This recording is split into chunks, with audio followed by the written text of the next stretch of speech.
Hi friends, in this video, we will go step by step through the process of installing Python 3 on a Windows PC. The first step is to download the latest Python 3 installer. Visit www.python.org and click on the Downloads tab.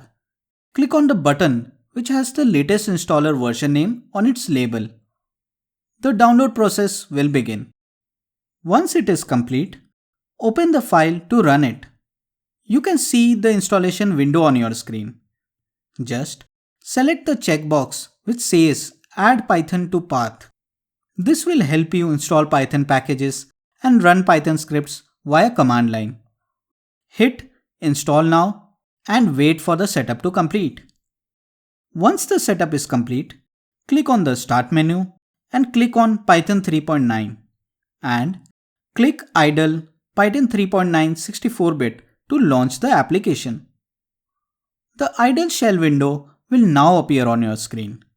You have successfully completed the Python 3 installation.